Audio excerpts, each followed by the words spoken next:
Hey guys, how's it going? This is Napnator. Welcome back to your weekly dose of Creepypasta. I've got an interesting story for you today, so let's not waste any time and get right into thanking the members of the Coven over on Patreon. Shoutouts, as always, to the Disciples, Tiffany, Backwards D-Dog, Vera Ohio, Jelly, Teddy Dog, Patrick White, Backa Puff, Bubbly Panda, and Trevor Payton. You guys are amazing. Thank you so much. I really appreciate you. Now, as always, turn out the lights, get comfortable, and let the story begin.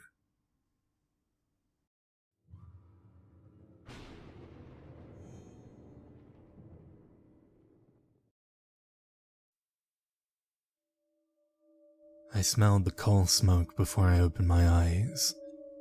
For a moment, I was 8 again, in the shop where my grandfather repaired motors. I used to sit by his old stove and watch him work. "Hannah, what's the piston firing order of a small block Chevrolet?" he'd ask, and I'd recite, 184365572.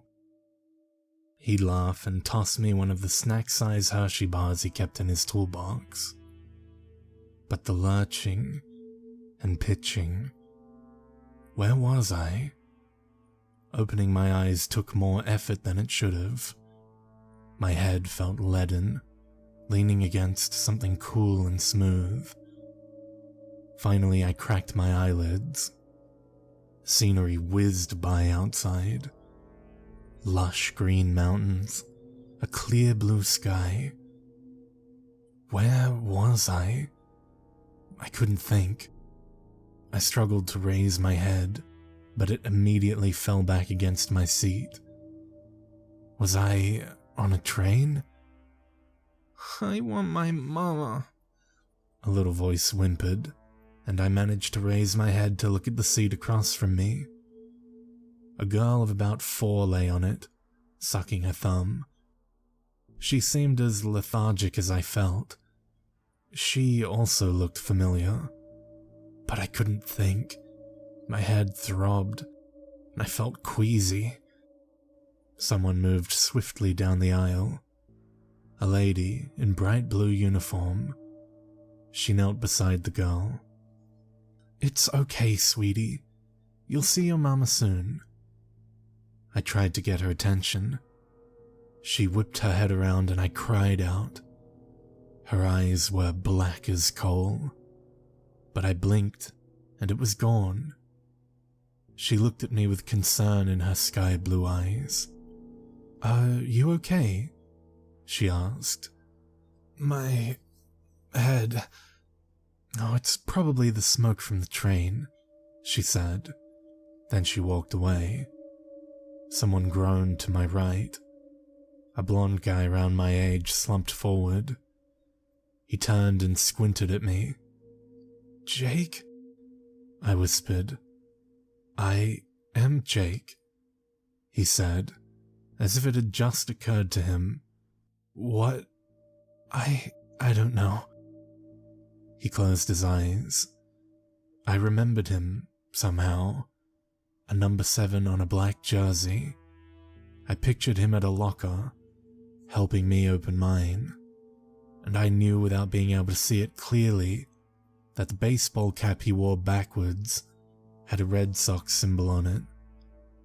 Looking beyond him, out his window, I tried to recall where I'd been just before the train. I'm gonna be sick," he said, and struggled to his feet.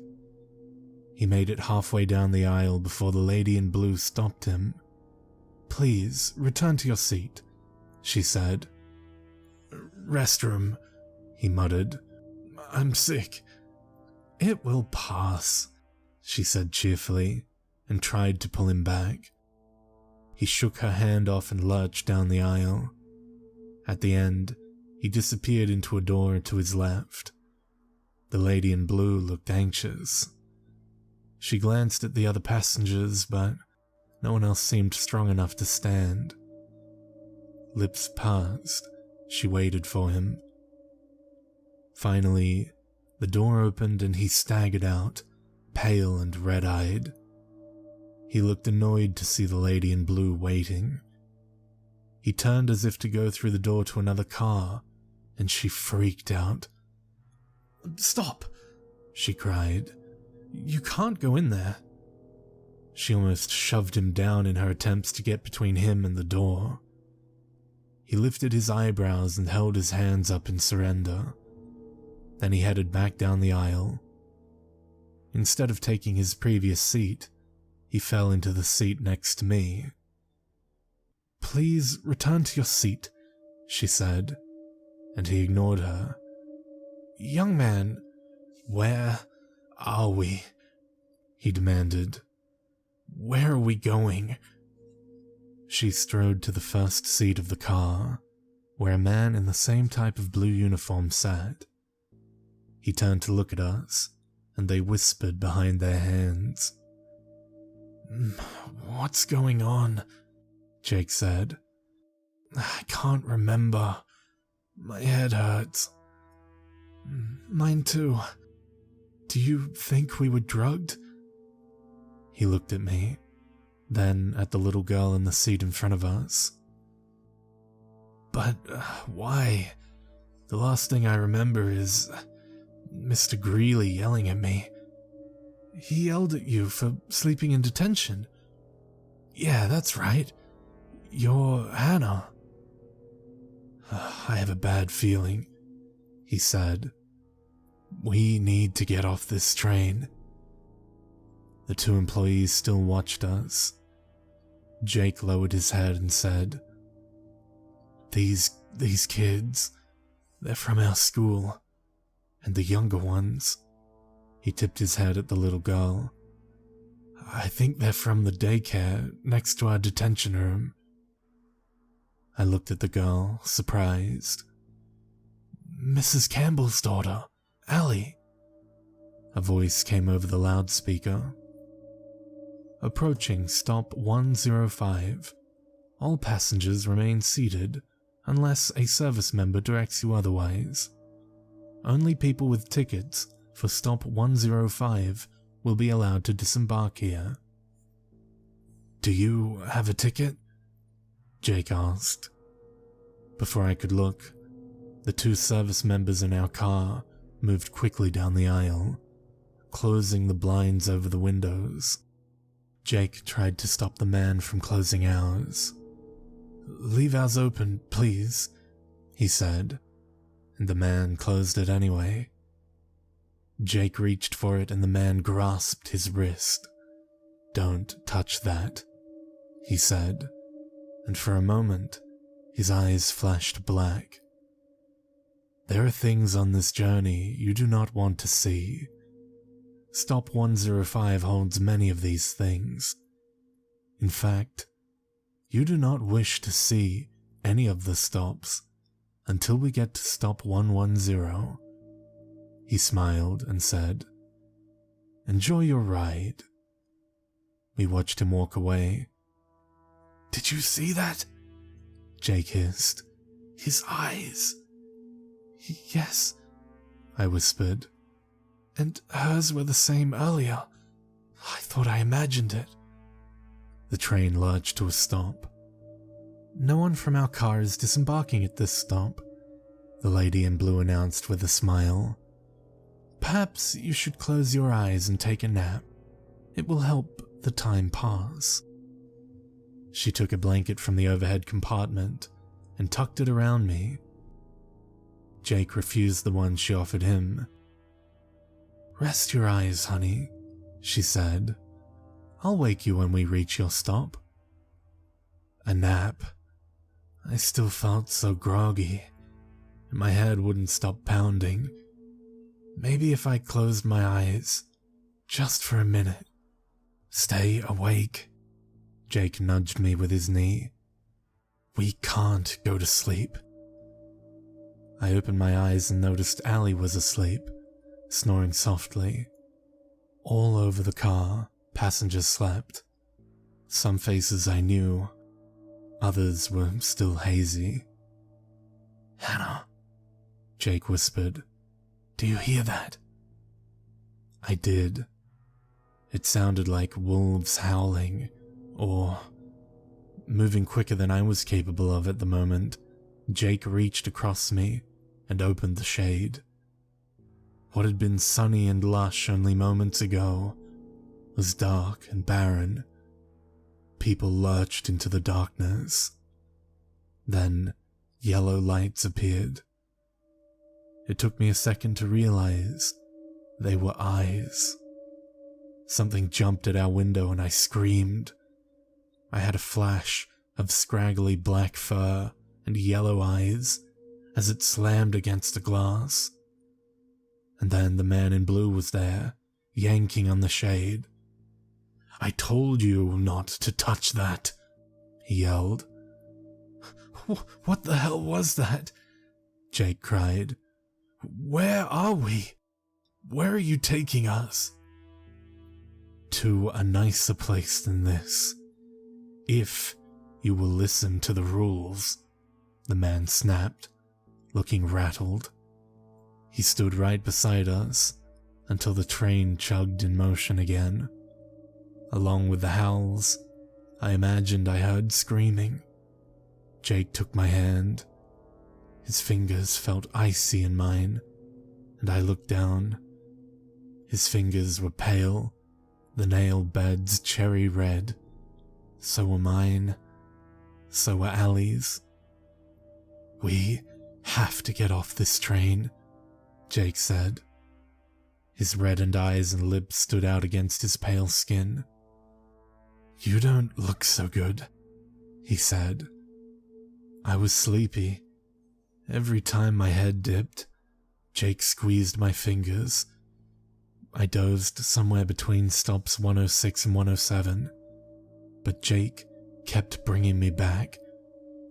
The two employees in blue still stared at us. Finally, the man came toward us.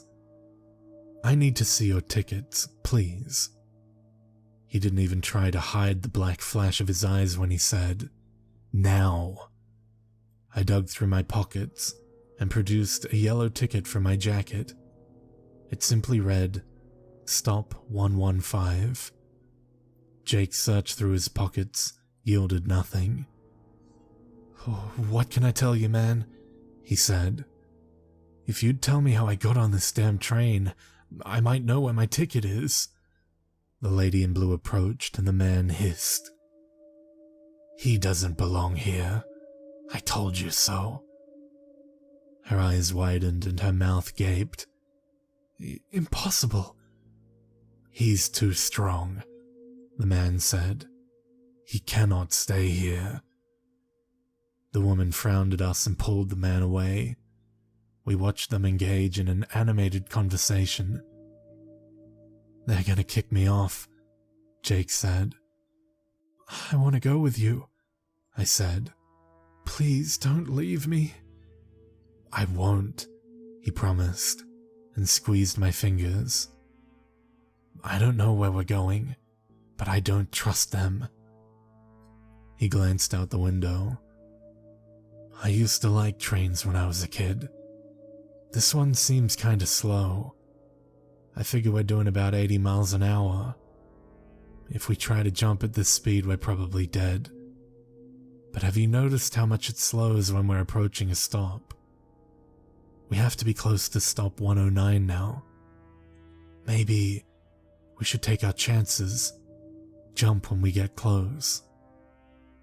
"But he said we don't need to look outside before we get to 110. What if those creatures are there? What will we do?" Jake looked up at the couple in blue that was still talking and looking at us. A third, large man in blue had joined them. "I don't think we have much choice. I think they're about to kick me off. Are you going with me, or staying here?" My hand felt cold and clammy in his, but I squeezed his fingers. "I'm going." The voice over the loudspeaker announced we were approaching STOP-109, and the train began to slow. Jake moved fast. He jerked me up and half dragged me down the aisle. I glanced behind me and saw the people in blue running toward us, but he'd caught them off guard. He reached the door in the back of the car and threw it open. Hand in hand, we jumped into nothingness. I awoke to the beeps and whir of machinery, cold, and the smell of pine disinfectant. Something covered my nose. I fumbled at it, only to feel a warm hand covering mine. I expected the lady in blue, but it was a different face that hovered over mine. My eyes burned when I recognized my mum. "Oh, Hannah," she cried. "Grant, get the nurse. She's awake." To me, she said, "Honey, just be calm. Leave your oxygen mask on. You're okay." She covered her mouth with her hands, and her eyes shone with tears. "You're going to be fine." "What happened?" I gasped. "The furnace at your school. There was a carbon monoxide leak. It hurt a lot of people before anyone realized what was happening, especially on the bottom level. Your classroom, the daycare." She shook her head. "But you're going to be okay. They found you in a doorway with some boy. The two of you made it outside before you collapsed. That's why you're alive." "Jake," I whispered. "Is he okay?" My mother nodded. "He is, and he's been asking for you." She left the room and I lay there, trying to remember what happened, trying to piece together some crazy dream about a train and workers with black eyes. My mother wheeled Jake into the room. He smiled at me from under the bill of his Boston Red Sox hat. "Hey, you," he said. "You scared me." Mum smiled and parked his chair by my bedside. "I'm going to go grab a sandwich with your father.